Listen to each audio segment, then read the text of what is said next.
নতুন এক শহরে এসেছি, তাই এইখানকার একটি ভার্সিটিতে ভর্তি হয়েছি।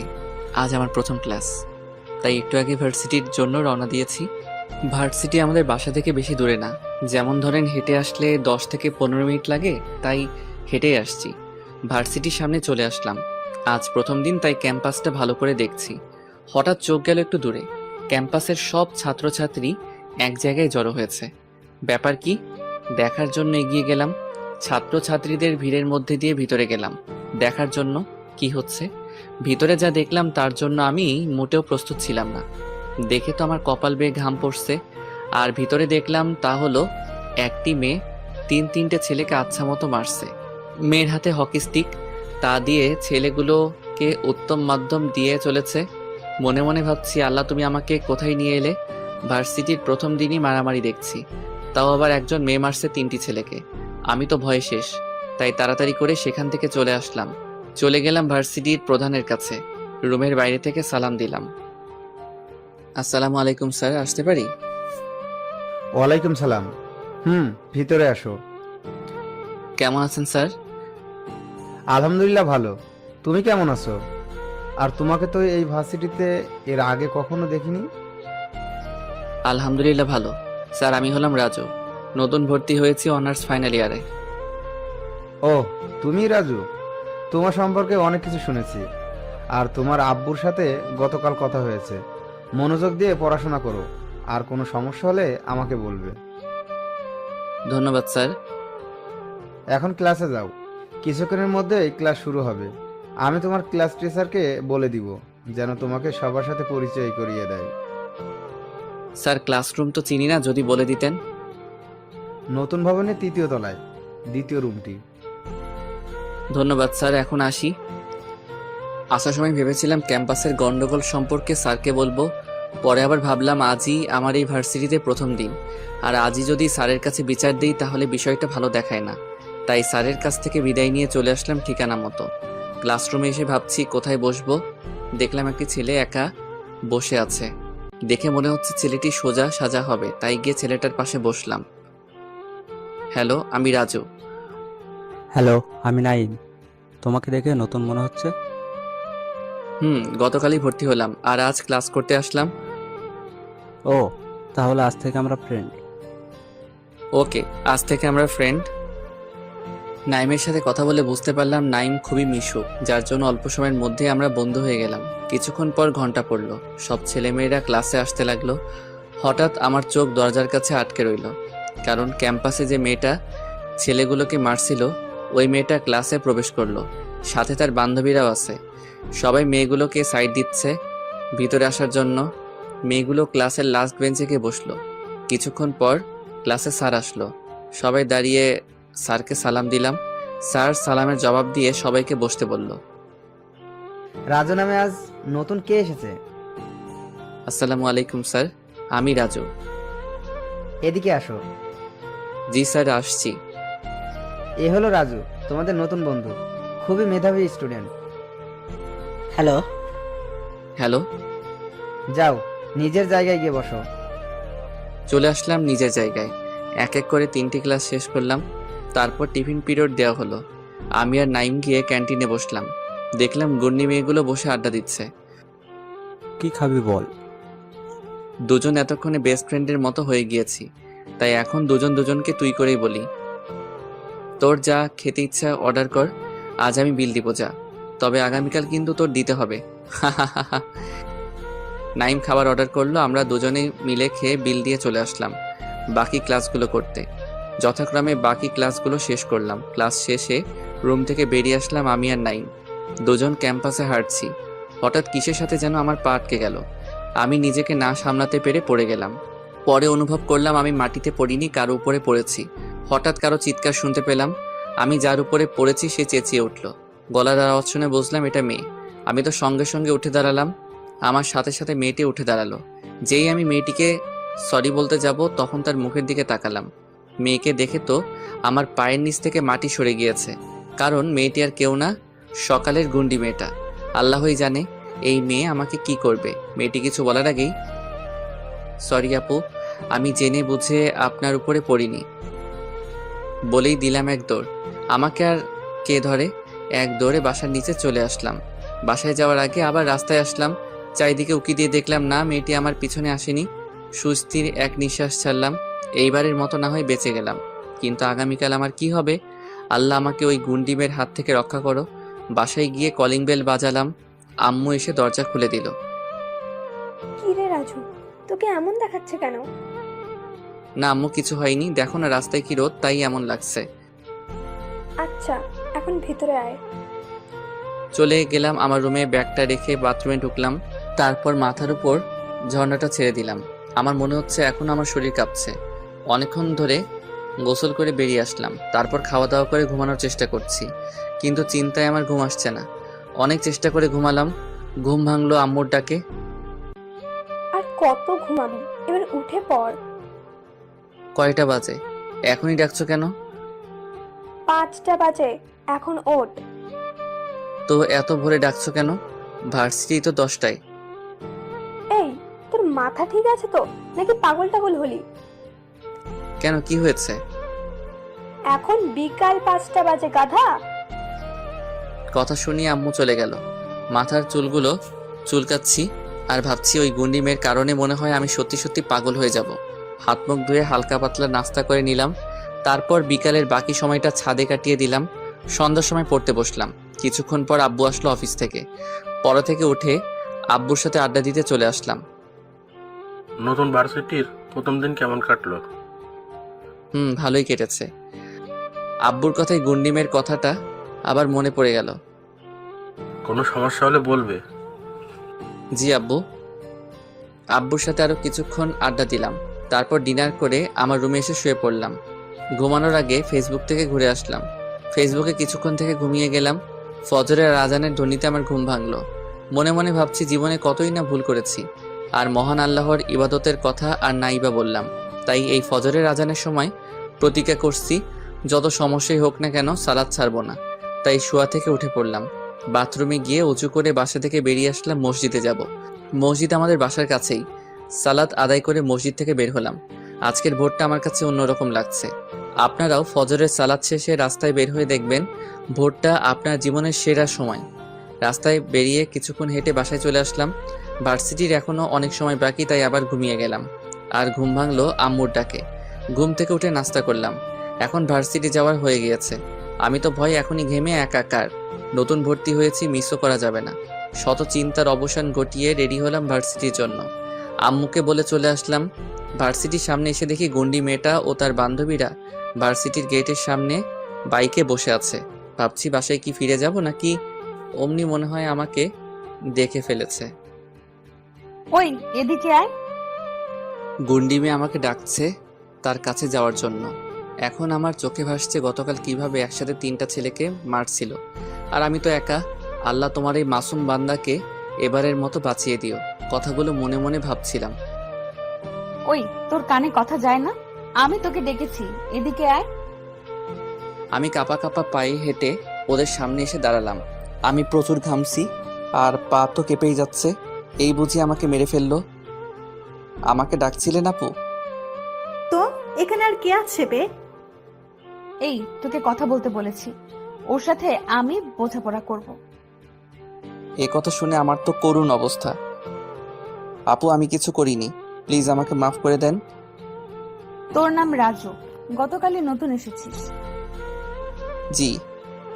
আর এসেই ক্যাম্পাসের সবার সামনে আমার উপরে ইচ্ছা করে পড়েছিস। বিশ্বাস করেন আপু, আমি ইচ্ছা করে আপনার উপরে পড়িনি। চুপ, একটা কথাও বলবি না। তা জানিস আমি কে? ওই কথা বলছিস না কেন? আপনি না বললেন কথা না বলতে? মুখে মুখে কথা বলিস, তোকে তো আজ। কথাটা বলেই আমার গালে থাপ্পড় দিবে যাবে, আর আমি আমার চোখ জোড়া বন্ধ করে ফেললাম। ভাবছি কেন যে ভার্সিটিতে ভর্তি হয়েছি আল্লাহ জানে। অনেকক্ষণ হলো চোখ বন্ধ করে আছি, কিন্তু এখনো আমার গালে কিছু লাগেনি। দেখার জন্য আস্তে আস্তে চোখগুলো খুললাম। তাকিয়ে দেখি গুন্ডি মেয়েগুলো হাসছে। তাদের হাসি দেখে আমি বোকার মতো দাঁড়িয়ে আছি। ওরা সবাই হেসেই যাচ্ছে আমার দুরবস্থা দেখে। এই তোদের আমি হাসতে বলেছি? চুপ কর সবাই। নতুন নতুন এসেছিস তাই তোকে আজ মাফ করে দিলাম। ধন্যবাদ আপু। তবে একটা শর্ত আছে। কি শর্ত? তোকে আমি যা বলবো তাই করতে হবে। জি আপু, করব। জীবন বাঁচানো ফরজ, তাই বললাম।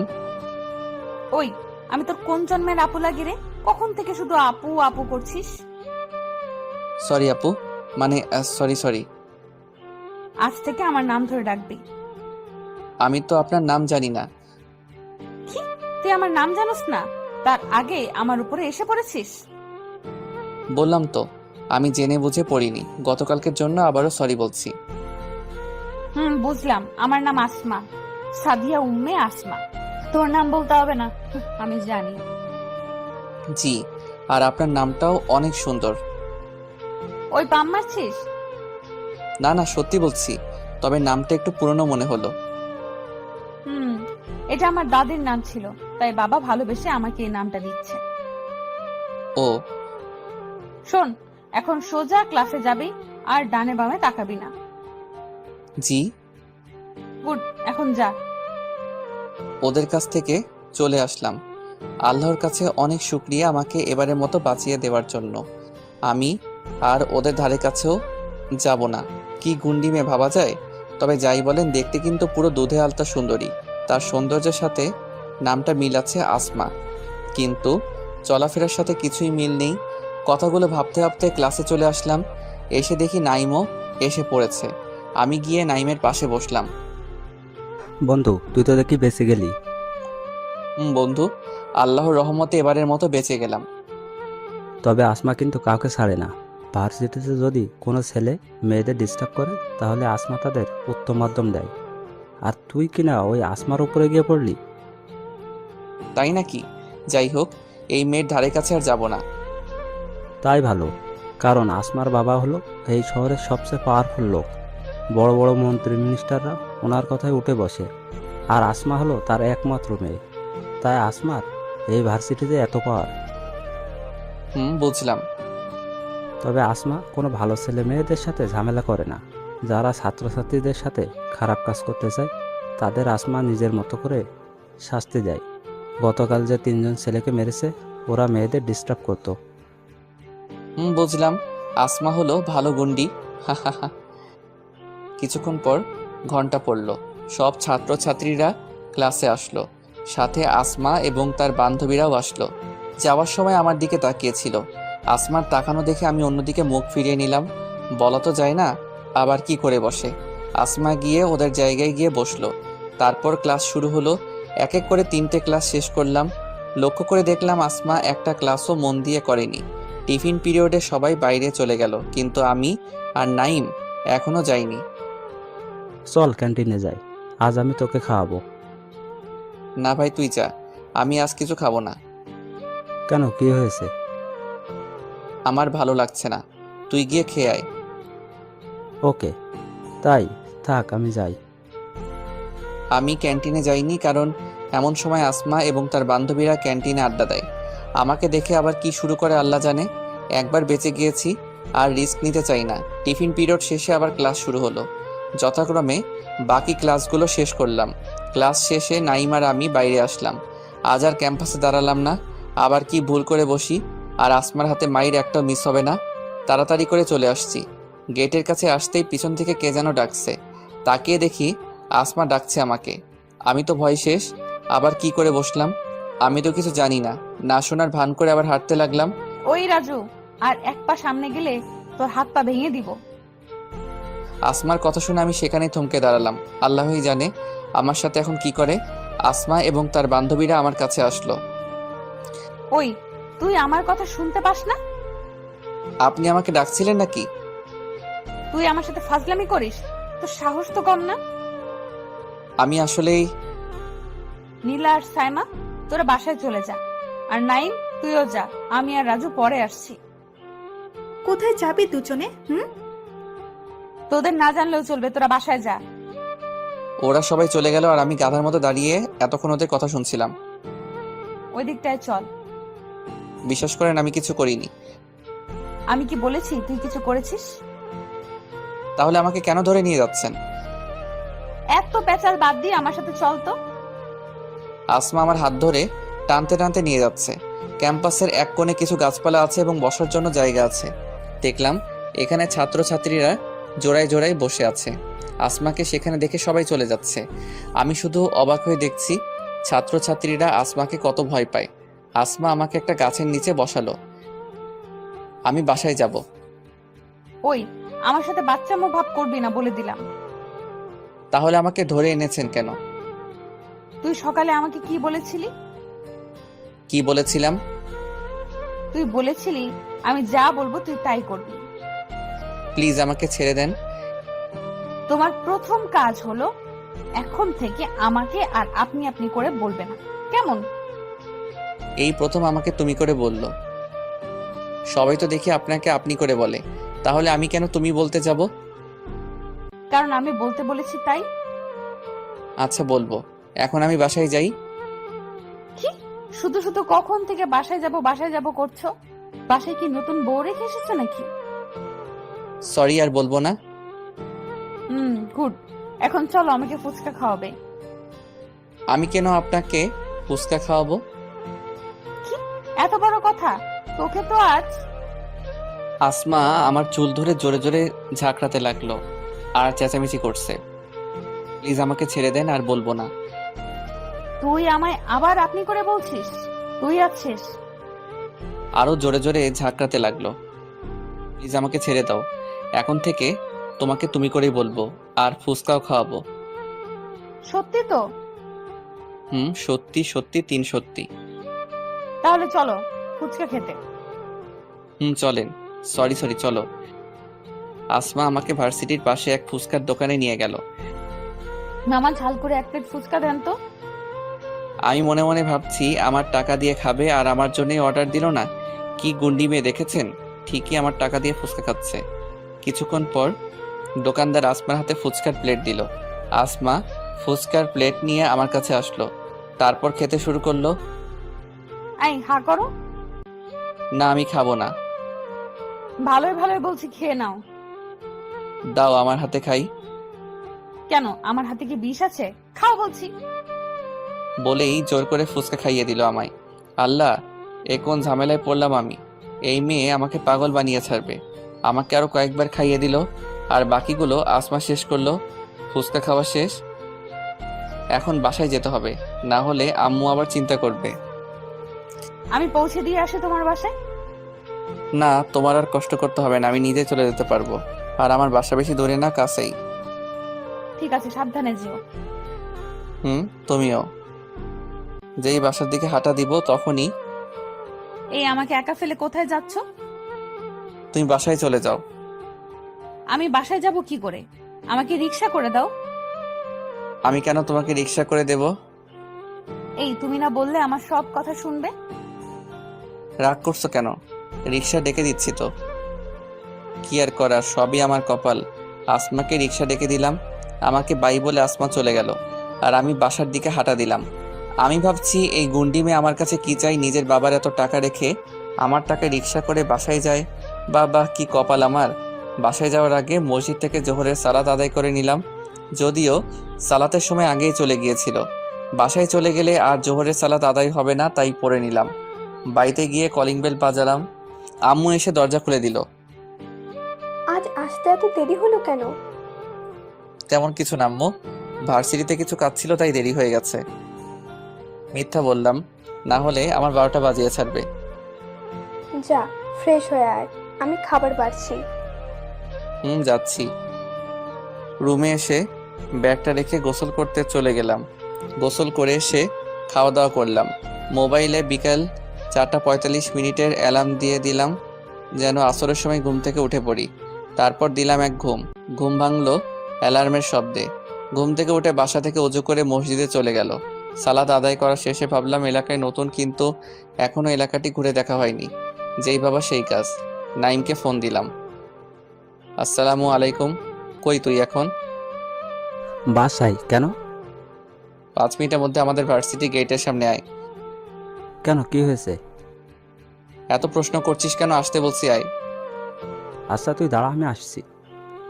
প্রায় 15 থেকে 20 মিনিট পর নাইম আসলো। কেন ডাকলি বল। এলাকায় নতুন এসেছি, তাই আজ সবকিছু ঘুরে দেখব। আর আমি কিছুই চিনি না, তাই তোকে ডাকলাম। এই কথা তো ফোনেও বলতে পারতি, তাহলে এত দৌড়ে আসতে হতো না। এমনিতেই 20 মিনিট লাগছে, এখন চল। দুজনে মিলে পুরো এলাকা ঘুরে ঘুরে দেখলাম। আমাদের ভার্সিটি কিছুটা দূরেই দেখলাম সুন্দর একটি পার্ক আছে। ভালোই হলো, মাঝে মাঝে আসা যাবে। ঘোরাঘুরি শেষ করে মাগরিবের সালাত আদায় করে বাসায় চলে আসলাম। বাসায় আর কোনো কাজ নেই, তাই একটু পড়তে বসলাম। কিছুক্ষণ পর আব্বু আসলে পড়া থেকে উঠে পড়ি। এশার সালাত আদায় করে এসে আব্বুর সাথে আড্ডায় বসলাম। বেশ কিছুক্ষণ আড্ডা দিয়ে ডিনার করে আমার রুমে চলে আসলাম। ঘুমানোর আগে ফেসবুক থেকে ঘুরে আসাটা আমার নিত্যদিনের কাজ, তাই ফেসবুক থেকে ঘুরে আসলাম। তারপর ঘুমিয়ে গেলাম। আজানের মধুর স্বরে আমার ঘুম ভাঙলো। অজু করে সালাত আদায় করতে চলে গেলাম মসজিদে। সালাত শেষে কিছুক্ষণ হাঁটাহাঁটি করে বাসায় চলে আসলাম এবং আবার ঘুমিয়ে গেলাম। আম্মুর ডাকে ঘুম ভাঙলো। ফ্রেশ হয়ে নাস্তা করলাম। নাস্তা শেষে ভার্সিটির জন্য রেডি হলাম। আম্মুর কাছে বিদায় নিয়ে ভার্সিটিতে চলে আসলাম। ভার্সিটির সামনে এসে দেখি আসমা এবং তার বান্ধবীরা বাইকে দাঁড়িয়ে আছে। আসমার সামনে 4-5টা ছেলে কান ধরে উঠবস করছে। মনে হয় ছেলেগুলোর কপাল আজ খারাপ, যার জন্য আসমার সামনে পড়ছে। আমাকে দেখলে আবার কি করবে কে জানে, তাই আসমার চোখের আড়ালে আস্তে আস্তে ক্যাম্পাসে চলে যাওয়াই হলো এখন আমার কাজ। কিন্তু আমারও কপাল খারাপ, আসমা আমাকে দেখে ফেলেছে। এই রাজু, এদিকে আসো। আমি আসমার কথা না শোনার ভান করে হাঁটতে লাগলাম। দেখো রাজু, সবসময় ফাজলামি ভালো লাগে না। এদিকে আসতে বললাম, তাড়াতাড়ি আসো। ও সরি, তুমি ডাকছিলে? এখন বলো, কিছু বলবে? আমার থেকে এড়িয়ে এড়িয়ে থাকো কেন? কই, এই যে তুমি ডাকলে আর আমি চলে আসলাম। বুঝি বুঝি। কেমন আছো? এতক্ষণ ভালোই ছিলাম। মানে আমি ভালোই আছি। তুমি কেমন আছো? ভালো আছি। এদের এই অবস্থা কেন? আর বলো না, শয়তানগুলোর কত বড় সাহস, ভার্সিটির মেয়েদের ডিস্টার্ব করে। একটাকেও ছাড়বো না। ও, ভালো করেছো। ওই থামবি না? উদ্বোস করতে থাক, থামলেই আবার প্রথম থেকে করতে হবে। এইবারের মতো আমাদের মাফ করে দেন। জীবনে আর কখনো মেয়েদের ডিস্টার্ব করব না। চুপচাপ কাজ চালিয়ে যা, একদম কথা বলবি না। ভাইয়া, ভাবিকে বলেন না এবারের মতো মাফ করে দিতে। আমি তো ছেলেদের কথা শুনে রীতিমতো অবাক। ছেলেগুলো বলে কি, আসমা আমার দিকে কেমন করে যেন তাকিয়ে আছে। নীলা আর সাইমাও আমার দিকে তাকিয়ে আছে। ওই, তোদের মাথা খারাপ হয়েছে? কি সব আবল তাবল কথা বলছিস? তোদের শাস্তি আরো বেড়ে গেল। এখন থেকে একপাশে উঠবস করবি। সরি ভাই, বুঝতে পারি নাই। প্লিজ মাফ করে দেন। যা, তোদের মাফ করে দিলাম। তবে আর যেন কখনো মেয়েদের ডিস্টার্ব করতে না দেখি। তাহলে কি করব বুঝতেই পারছিস। জি, আর কখনো মেয়েদের ডিস্টার্ব করব না। কি বলছো? ওদের মাফ করে দিচ্ছ কেন? শুনুনি কি সব উল্টাপাল্টা কথা বলছিল? ওই, এখনো দাঁড়িয়ে আছিস কেন? তোদের যেতে বলছি না? আসমার কথা শুনে ছেলেগুলো চলে গেল। ছেলেগুলোকে যেতে দিলে কেন? যেতে দিয়েছি, বেশ করেছি। এখন ক্লাসে চলো তো। আমাকে আর কথা না বলতে দিয়ে ক্লাসে নিয়ে গেল। আসমা এবং তার বান্ধবীরা তাদের জায়গায় গিয়ে বসলো। ক্লাসে গিয়ে দেখি এখনো নাইম আসে নাই, তাই নাইমকে ফোন দিলাম। হ্যালো, কোথায় তুই? বন্ধু, আমি আজ আসতে পারবো না, একটা কাজে আটকে গিয়েছি। তুই ক্লাস কর। আচ্ছা। ফোন কেটে দিলাম। একা একা বসে আছি, ভালো লাগছে না। কিছুক্ষণ পর আমার কাঁধে কেউ হাত রাখলো। তাকিয়ে দেখি আমাদেরই ক্লাসের এক মেয়ে। হ্যালো, আমি লিজা, আপনার পাশে বসতে পারি? হ্যালো, আমি রাজু। কিন্তু আমাকে পুরো কথা বলতে না দিয়ে মেয়েটা আমার পাশে বসে পড়ল। আজ আপনার বন্ধু আসেনি? না, কি আর করব, লিজার সাথে বসে থাকলাম। আমাদের কথার মাঝে আসমা এসে উপস্থিত হলো। এই মেয়ে, এখান থেকে উঠে অন্য কোথাও গিয়ে বস। কেন, এখানে বসলে সমস্যা কি? ভালোই ভালোই বলছি, এখান থেকে সরে যা। তুই ভালো করে জানিস আমি কি করতে পারি। আসমার ভয় লিজা অন্য জায়গায় গিয়ে বসলো, আর আমি এতক্ষণ দুজনের কথা শুনছিলাম। আসমা এসে আমার পাশে বসলো।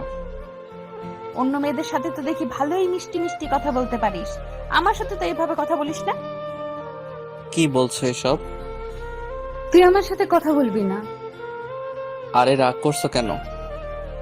বললাম না কথা না বলতে। আমি আর আসমার সাথে কোনো কথা বললাম না। রাগ করলে করুক, তাতে আমার কি? আর এখানে রাগ করার কি আছে তা বুঝলাম না। কিছুক্ষণ পর ক্লাস শুরু হলো।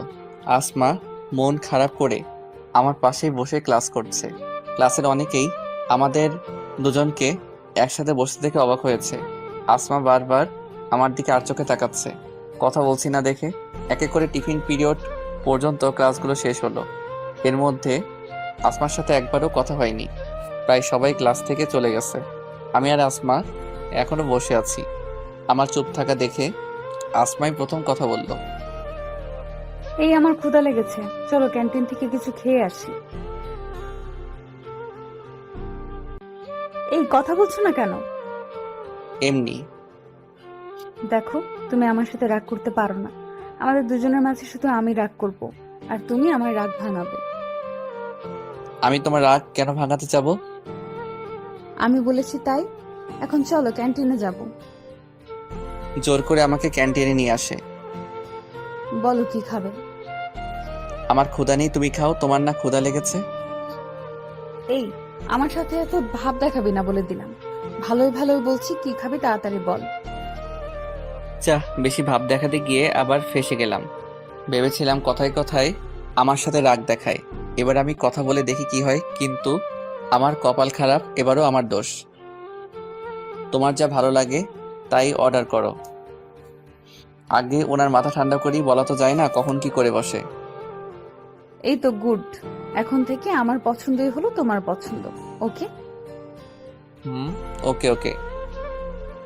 আমার বই গেছে এই গুন্ডির মতো কথা মতো চলতে।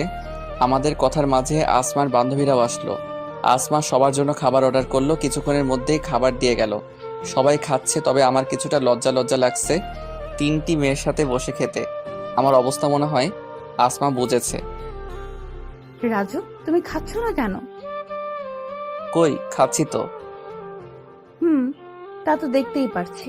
এখন ভালোভাবে খাও তো।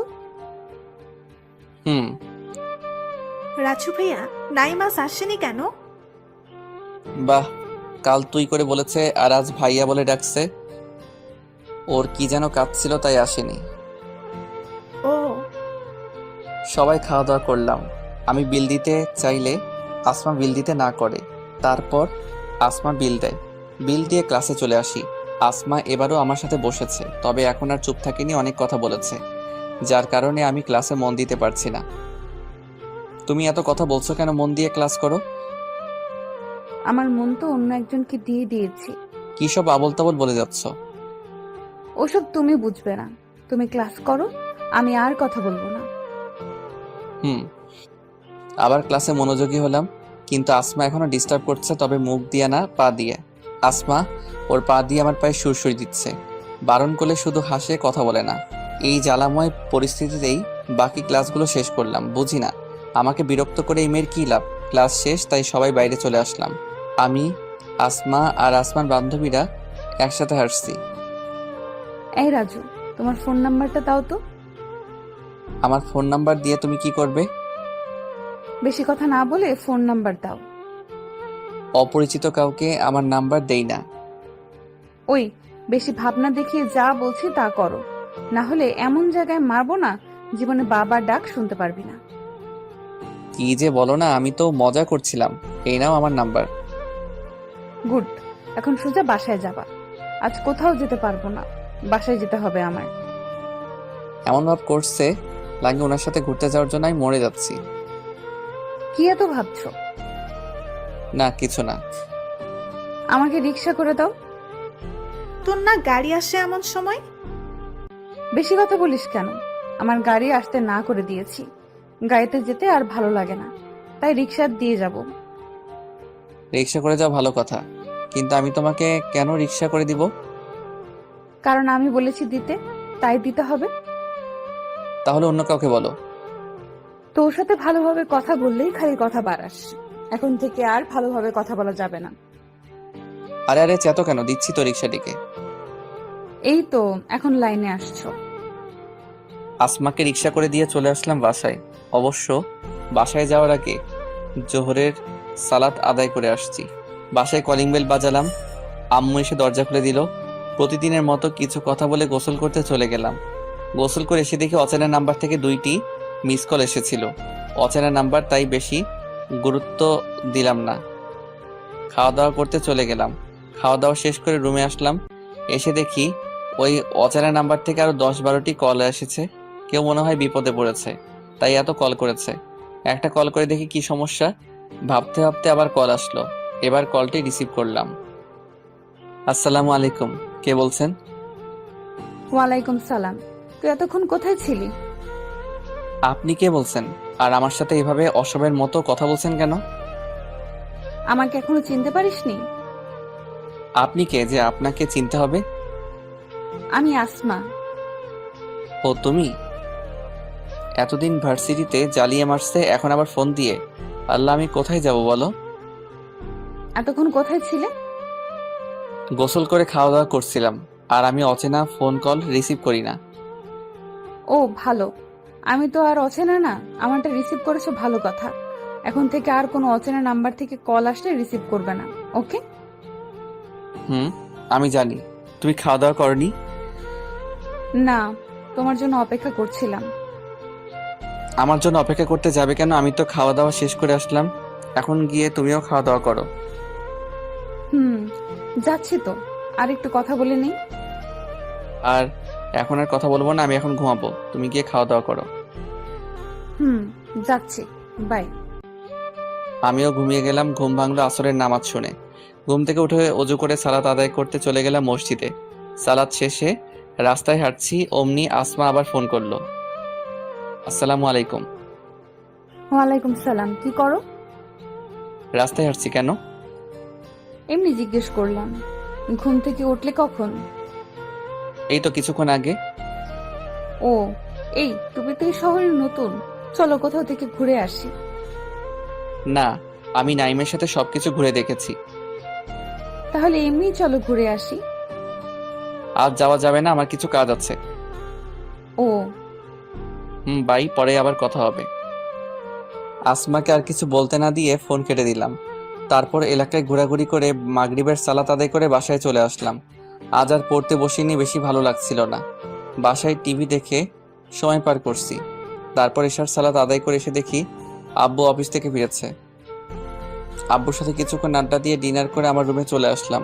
শুয়ে শুয়ে ফেসবুক চালাচ্ছি, এমন সময় আসমা আবারও ফোন দিল। কথা বলার ইচ্ছা না থাকা সত্ত্বেও কথা বলতে হয়, না হলে ভার্সিটিতে গেলে কি করবে আল্লাহ জানে আর আসমা জানে। তাই ফোন ধরলাম। হ্যালো। হ্যালো। কি করো? শুয়ে আছি। তুমি? সেম। খাওয়া দাওয়া করেছো? তুমি খাওয়া দাওয়া করেছো? খেয়েছি।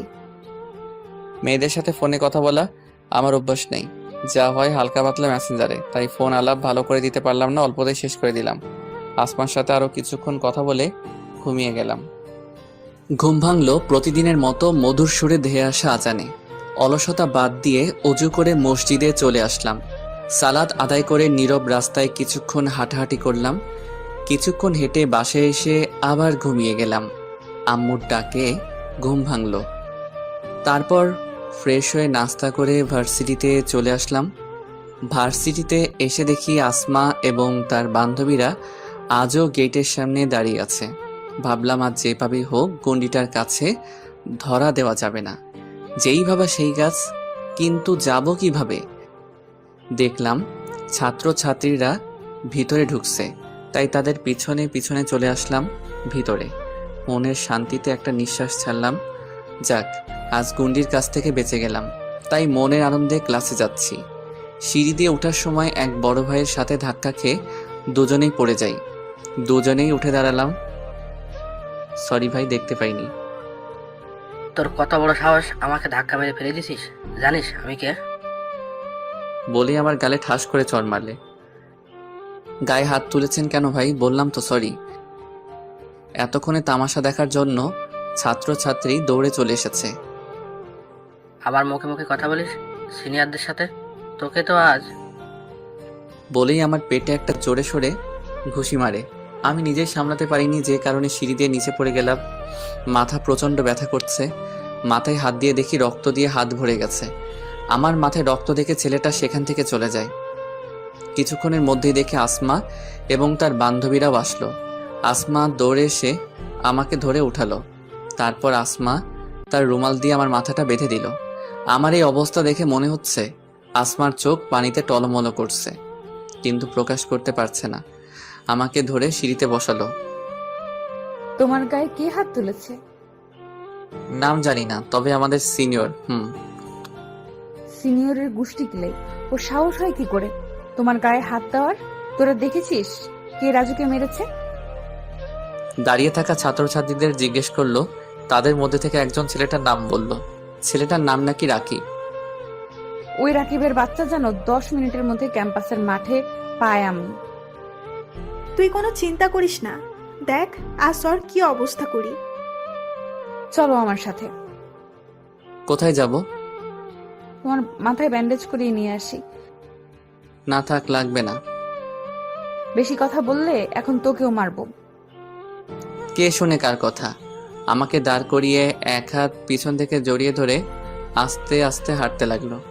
আসমা আমাকে এভাবে জড়িয়ে ধরায় আমার কেমন যেন লাগছিল। আমাকে ছেড়ে দাও, আমি একাই হাঁটতে পারবো। তোকে কিন্তু বেশি কথা বলতে না করেছি, তাই চুপ থাক। কিছু করার নেই, না হলে আবার ব্যথার উপর ব্যথা দিবে, তাই চুপ করে হাঁটতে লাগলাম। আসমা আমাকে একটা ফার্মেসিতে নিয়ে আসলো। তারপর ভালো করে ওয়াশ করে মাথায় ব্যান্ডেজ করে দিল। ফার্মেসি থেকে আমাকে ক্যাম্পাসের মাঠে নিয়ে আসে। এসে দেখি রাকিব, মানে যে আমাকে মারলো, মাঠের মধ্যে পড়ে আছে। আসমা আমাকে রাকিবের কাছে নিয়ে গেল। তুই রাজুকে মেরেছিস কেন? আমার ভুল হয়ে গিয়েছে, আর কোনোদিন এমন হবে না। তোর নামে এর আগেও আমার কাছে কমপ্লেন এসেছে, কিন্তু কিছু করিনি। তবে আজ আর তোকে ছাড়ছি না। আসমা কথা শেষ করেই রাকিবকে ইচ্ছা মতো মারতে লাগলো। আমি আসমাকে অনেকবার বাধা দিতে গেলাম, কিন্তু কোনো লাভ হয়নি। আমাকে ধাক্কা দিয়ে সরিয়ে আবার মারে। মারতে মারতে রাকিবকে রক্তাক্ত করে ফেলেছে। মনে হচ্ছে আর কিছুক্ষণ এভাবে চললে রাকিব মরেই যাবে, তাই খারাপ কিছু ঘটার আগে আসমাকে থামাতে হবে। আরো মারলেও মরে যাবে, ছেড়ে দাও ওরে। আজ ওরে মেরেই ফেলবো, ছাড়ো আমাকে। প্লিজ আসমা, ওরে ছেড়ে দাও। দেখ, তুই যারে মেরেছিস সেই তোরে বাঁচালো, না হলে আজ তোকেই মেরে ফেলতাম। তারপর 2-3 জন ছেলেকে দিয়ে রাকিবকে হাসপাতালে পাঠিয়ে দেয়। রাকিবকে মারার সময় আসমা পাগলের মতো হয়ে গিয়েছিল। আসমার চেহারা পুরো লাল হয়ে গিয়েছে রাগে। আজ আর ক্লাস করতে হবে না, চলো তোমায় বাসায় দিয়ে আসি। তোমাকে অনেক ক্লান্ত মনে হচ্ছে, তুমি তোমার বাসায় চলে যাও, আমি একাই বাসায় যেতে পারবো। তুমি না সব সময় বেশি বুঝো। আমি বলেছি আমায় বাসায় নিয়ে যাব, তো নিয়েই যাব, কথা শেষ। আচ্ছা চলো। বেচারি এমনি আমার জন্য অনেক কষ্ট করেছে, তাই আর কথা বাড়ালাম না। একটা রিক্সা করে চলে আসলাম। আসার সময় আসমা আমার একটা হাত জড়িয়ে ধরেছিল, এমনভাবে ধরেছিল মনে হচ্ছে আমাকে ছাড়লেই পালিয়ে যাব। আমি বারবার বলছি আমি এখন সুস্থ আছি, কিন্তু কে শুনে কার কথা? উনি আমার হাত ধরেই রাখবে। বাসার নিচে এসে রিক্সা থেকে নামলাম। আসমাই রিক্সা ভাড়া দিল, দিয়ে আবার আমার হাত ধরেছে। বাসার কলিং বেল বাজালাম, আম্মু এসে দরজা খুলে দিল। কি হয়েছে তোর? মাথায় ব্যান্ডেজ করা কেন? এ কিছু না, সিঁড়ি দিয়ে উঠতে গিয়ে পড়ে গিয়েছিলাম। তুই মিথ্যে কথা বলছিস, বল কি হয়েছে তোর? আমার কিছু হয়নি, আগে ভিতরে আসতে দাও। আম্মু এখন আসমাকে লক্ষ্য করেনি। আসমা আমার পিছনে দাঁড়িয়ে আছে। আয় ভিতরে আয়। এই মেয়ে কে রে রাজু? ওর নাম আসমা, আমার বন্ধু হয়। মাথায় ব্যথা পেয়েছি তাই বাসা পর্যন্ত এগিয়ে দিতে এসেছে। আসসালামু আলাইকুম আন্টি। ওয়ালাইকুম আসসালাম। আসো মা, ভিতরে আসো। দুজনে গিয়ে সোফায় বসলাম আর আম্মু চলে গেল রান্নাঘরে। রাজু, তোমার রুম কোনটা? আসো দেখিয়ে নিয়ে আসি। এটা হলো আমার রুম। তোমার রুমটা তো অনেক সুন্দর করে সাজানো।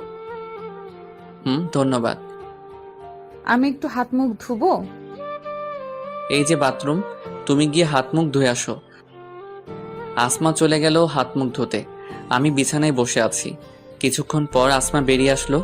এখন অনেকটা ভালো লাগছে। আসমাকে নিয়ে আবার বসার রুমে আসলাম। দেখি আম্মু শরবত আর নাস্তা নিয়ে বসে আছে। আমরা দুজনে গিয়ে বসলাম। আসমা মনে হয় কিছুটা লজ্জা পাচ্ছে, যা আসমার ক্যারেক্টারের সাথে যায় না। আসমা কিছু খাচ্ছে না দেখে আম্মু বলল, কি হলো মা, তুমি খাচ্ছ না কেন? আমি তো তোমার মায়েরই মতো, লজ্জা পাচ্ছ কেন? খাও। জি। আমরা নাস্তা খাচ্ছি আর কথা বলছি। নাস্তা খাওয়া শেষে, এই নাও তোমার ওষুধগুলো, এখন খেয়ে নাও। ধন্যবাদ তোমাকে আসমা, আমাকে এত হেল্প করার জন্য। দেখেছেন আন্টি, আপনার ছেলে কিন্তু আমাকে ধন্যবাদ দিয়ে ছোট করছে। আমরা না বন্ধু, আর বন্ধুদের মাঝে সরি, ধন্যবাদ এসব শব্দ ব্যবহার হয় না। বুঝেছি। তুমি ঘরে ডিমও বোঝো নাই। কিছু বললে? কই না তো। আমার মনে হলো তুমি কিছু বললে। বাদ দাও তো আন্টি, আমি এখন আসি। এ কেমন কথা মা? এখনই আসলে আর এখনই চলে যাবে? তা হয় না, তুমি দুপুরের খাওয়া দাওয়া করে তারপর যাবে। না আন্টি, বাসায় চিন্তা করবে। কিচ্ছু হবে না, তুমি থাকো তো। আম্মু যখন বলেছে দুপুরে আমাদের সাথে খাওয়া দাওয়া করতে, তারপর না হয় যাও। আর তুমি তো প্রতিদিন আমাদের বাসায় আসো নাই, প্রথম আসলে। ওকে, থাকবো আমি। আমার চোখের দিকে তাকিয়ে একটা মিষ্টি হাসি দিয়ে, এই তো ভালো মেয়ের মতো কথা। তোমরা বসে কথা বলো, আমি রান্নাঘরে যাচ্ছি। তোমাকে এখন দেখে মনে হচ্ছে কিছুই বোঝো না, কিন্তু কিছুক্ষণ আগে একটাকে মেরে হাসপাতালে পাঠিয়ে দিয়েছো। আজ তোমার কারণে ওরে ছেড়ে দিলাম, না হলে মেরেই ফেলতাম। কেন? আবার বলছো কেন? ওর সাহস কি করে হয় তোমার গায়ে হাত তোলার? তোমার গায়ে শুধু আমি হাত দিতে পারবো, আর কেউ না। তুমি আমাকে মারবে কেন? আমার কথা না শুনলে তো মারবই। এসব কথা বাদ দাও তো, অন্য কিছু বলো। আমাদের মতো মধ্যবিত্ত পরিবারে প্রথম এসেছো, তাই না? একটা চট দিব। আমার কিন্তু তোমার পরিবারটা অনেক পছন্দ হয়েছে। তাই বুঝি? প্রথমে তোমাকে পছন্দ হয়েছিল, কিন্তু এখন তোমার আম্মুকে বেশি পছন্দ হয়েছে। আসলে আমি পরিবারের একমাত্র সন্তান, তাই হয়তো আব্বু আম্মু আমার। তা তোমার আম্মুকে দেখেই বসে যাচ্ছে। আম্মু এরকমই। তুমি রুমে গিয়ে রেস্ট নাও, আমি আন্টির কাছে যাই। আম্মুর কাছে গিয়ে কি করবে? তুমি কি রান্না করতে পারো? রান্না করতে পারি না বলেই তো যাব, আন্টির কাছ থেকে কিছু শিখিনি। তোমার অবশ্য রান্না বান্না শিখতে হবে না। তোমার আব্বু তোমাকে রাজ পরিবারে বিয়ে দিবে, সেখানে তোমার কাজ করে দেওয়ার জন্যই মানুষ রাখা হবে। ভালো হচ্ছে না কিন্তু, আর আমি ওইসব পরিবারের বিয়ে করব না। তো কেমন পরিবারে বিয়ে করবে? এত কিছু তোমার জানতে হবে না, আমার বিয়ের সময় দেখে নিও। যা তোমার ইচ্ছা। যাও গিয়ে রেস্ট নাও। আসমা চলে গেল আম্মুর কাছে, আর আমি আমার রুমে এসে শুয়ে আছি। কখন যে ঘুমিয়ে যাই বুঝতে পারিনি। ঘুম ভাঙলো কারো স্পর্শে। ঘুম ঘুম চোখে তাকিয়ে দেখি আসমা আমার মাথার কাছে বসে আছে, আর আমার মাথায় হাত বুলিয়ে দিচ্ছে। আমি তাড়াতাড়ি করে শোয়া থেকে উঠে বসে পড়লাম। আমাকে হঠাৎ উঠতে দেখে আসমা কিছুটা অপ্রস্তুত হয়ে গিয়েছে। কি হয়েছে তোমার? হঠাৎ এইভাবে উঠে পড়লে কেন? মাথায় ব্যথা পেয়েছো? না না, আমার কিছু হয়নি। তুমি কখন আসলে আমার রুমে? রান্না করা শেষ, তাই আন্টি তোমাকে ডাক দিতে বললো। এসে দেখে তুমি ঘুমাচ্ছ, তাই ডাক দিতে ইচ্ছা হয়নি। আচ্ছা তুমি বসো, আমি ফ্রেশ হয়ে আসছি। ফ্রেশ হয়ে এসে দেখি আসমা রুমে নেই, মনে হয় আম্মুর কাছে গিয়েছে। তাই আমিও খাওয়ার রুমে গেলাম। গিয়ে দেখি আম্মু আর আসমা আমার জন্য অপেক্ষা করছে। আমি গিয়ে আমার চেয়ার টেনে বসলাম। আম্মু খাবার বেড়ে দিচ্ছে। খাবার বেড়ে দেওয়া শেষে আম্মুও আমাদের সাথে খেতে বসেছে। রান্না কেমন হয়েছে আসমা? জি আন্টি, ভালো হয়েছে। আম্মুর হাতে রান্না সবসময় অনেক ভালো হয়। তিনজন মিলে একসাথে খাওয়া দাওয়া শেষ করলাম। খাওয়া শেষে আসমা কিছুক্ষণ রেস্ট নিয়ে তার বাসায় চলে যায়। যাওয়ার আগে বলে গিয়েছে আবার নাকি আমাদের বাসায় বসবে, আর আম্মুও বলে দিয়েছে আম্মুর সাথে প্রতিদিন দেখা করে যেতে। আম্মু আর আসমার কথা শুনে মনে হচ্ছিল আসমা আমার ক্লাসমেট না, বরং আম্মুর বান্ধবী। আসমা চলে যাওয়ার পর আমিও আমার রুমে চলে যাই রেস্ট নিতে। শুয়ে শুয়ে ফেসবুক চালাচ্ছি, তার মধ্যেই নাইম ফোন করলো। হ্যালো, কেমন আছিস? ভালো আছি, তুই কেমন আছিস? আমি ভালো আছি। নীলা ফোন দিয়ে বলল রাকিব নামের ছেলে নাকি তোরে মেরেছে। আরে ও কিছু না, হালকা একটু কেটে গিয়েছিল, তারপর আসমা ফার্মেসিতে নিয়ে গিয়ে ব্যান্ডেজ করিয়ে আনে এবং বাসায় এসে দিয়ে যায়। ও, তা আসমার সাথে কিছু চলছে নাকি? তোর জন্য এত কিছু করছে? আরে তেমন কিছু না, ক্লাসমেট ভেবে হয়তো করেছে। হতেও পারে। তুই ভার্সিটিতে আসিস না কেন? আম্মুর শরীর ভালো না, তাই হাসপাতালে নিয়ে আসছি, তাই আসতে পারছি না। ও, আন্টির জন্য দোয়া করি যেন তাড়াতাড়ি সুস্থ হয়ে যায়। বাই, আম্মুর জন্য ওষুধ আনতে যেতে হবে। Okay bye. নাইমের সাথে কথা বলে কল কাটতে আসমা কল দিল। আমি কল রিসিভ করলাম। এই, তোমার নাম্বার বিজি দেখাচ্ছিল কেন? কার সাথে এত কথা বলছিলে? নাইম ফোন দিয়েছিল। সত্যি বলছো তো? তোমার সাথে আমি মিথ্যা বলতে যাব কেন? তোমাকে নিয়ে বিশ্বাস নেই। ওসব কথা বাদ দাও, এখন বলো কেমন আছো? কিছুক্ষণ আগে না আমায় দেখে গেলে ভালো আছি। হুম, বাসায় গেলে কখন? এই তো এখনই আসলাম, আর এসেই তোমাকে ফোন করলাম। ও, আরো কিছুক্ষণ কথা বলে ফোন কেটে দেই। ভাবছি আসমা মেয়েটা আমাকে নিয়ে মনে হয় একটু বেশি চিন্তা ভাবনা করছে। কেন করছে যার উত্তর আমার কাছে নেই। দেখতে দেখতে 2 মাস হয়ে গিয়েছে এই নতুন ভার্সিটিতে ভর্তি হয়েছি, আর আমি যে ব্যথা পেয়েছিলাম তা 3-4 দিনের মধ্যেই ভালো হয়ে যায়। তবে রাকিব পুরো 13 দিন হাসপাতালে ভর্তি ছিল। আহ, কি মাইটাই না দিল। আমি থাকলে তো মনে হয় মরেই যেতাম। আর আসমা, ওনার কথার কি বলবো, সারাক্ষণ শাসন করে যাবে, এটা করো ওটা করো, আমার সাথে এখানে যাবে ওখানে যাবে ইত্যাদি ইত্যাদি। মাঝে মাঝে বিরক্ত লাগে, কিন্তু কিছু করার নেই। কথা না শুনলে রাকিবের ভয় দেখা, আমাকেও নাকি মেরে হাসপাতালে পাঠিয়ে দিবে। এই 2 মাসের মধ্যে আসমা আরো 3 বার আমাদের বাসায় এসেছিল। আম্মুকে এখন দেখি সারাক্ষণ আসমার কথা বলে। আসমার চোখগুলো কি সুন্দর, আসমার চুলগুলো কি সুন্দর, আসমার নাকটা কি সুন্দর ইত্যাদি ইত্যাদি। আম্মু তার ভালো রূপটা নিচ্ছে, কিন্তু তার আসল গুন্ডি রূপটা আমি চিনি। যাক, তা আর নতুন করে বললাম না। এখন ক্লাস শেষে ক্যাম্পাসের এক কোণে দাঁড়িয়ে আছি। নীলা আমাকে একা দেখা করতে বলছে। আমার কাছ থেকে কি জানি হেল্প নিবে বলেছে। কিছুক্ষণ পর নীলা আসলো। এভাবে কেন দেখা করতে বলেছো? দরকার আছে, আগে কথা দাও আমাকে সাহায্য করবে। আমার সাধ্যমতো হলে অবশ্যই করব। আমি তোমার বন্ধু নাইমকে ভালোবাসি। কি? আমি নাইমকে ওই কলেজ লাইফ থেকেই ভালোবাসি, কিন্তু দেখো না, আমার সাথে ভালো করে কথাও বলে না। অনেক কষ্ট করে ফোন নাম্বারটা নিয়েছিলাম। আমি একদিন নাইমকে জিজ্ঞাসা করি, তুমি আমার সাথে কথা বলো না কেন? জানো নাইম কি বলেছিল? কি বলেছে ওর নাকি আমার সাথে কথা বলতে ভয় করে, তাই আমার সাথে কথা বলে না। এখন যা করার তোমাকেই করতে হবে। আমি কি করব? তুমি নাইমের বেস্ট ফ্রেন্ড। তুমি যদি নাইমকে বলো যে আমি ওরে এতদিন ধরে ভালোবেসে যাচ্ছি, তাহলে নাইম তোমার কথা কখনো ফেলবে না। প্লিজ আমার এই উপকারটুকু করে দাও, আমি নাইমকে ছাড়া বাঁচবো না। থাক, আমার বন্ধুর জন্য তোমাকে আর মরতে হবে না। আমি সবকিছু সামনে নিব, তুমি কোনো চিন্তা করো না। মনে করো আগামীকাল থেকে নাইম তোমার। অনেক ধন্যবাদ তোমাকে। এখন চলো যাওয়া যাক, কখন আবার কে চলে আসে আমাদের এভাবে দেখলে খারাপ ভাবতে পারে। যাবো, তার আগে এই চিঠিটা নাও, এটা নাইমকে দিয়ে দিও প্লিজ। দিয়ে দিব নে। আমাদের কথার মাঝে হঠাৎ কোথা থেকে আসমান চলে আসলো, দেখে মনে হচ্ছে অনেক রেগে আছে। তোর হাতে কি এটা, আমার কাছে দে। এটা তোমাকে দেওয়া যাবে না। চিঠিটা চাচ্ছে তাই না করে দিলাম। একজনের চিঠি অন্যজন কিভাবে পড়ে বলেন? আমি কিন্তু রেগে আছি, বেশি কথা বলবি না। চিঠিটা দে বলছি। আসমা শব্দ করে চিঠিটা পড়তে লাগলো। প্রিয়তমা, যেদিন তোমাকে প্রথম দেখেছিলাম সেদিনই আমার ছোট্ট মনে তোমার নামটা লিখে রেখেছিলাম। আমি তোমাকে কতটা ভালোবেসে ফেলেছি তা আমি নিজেও জানি না।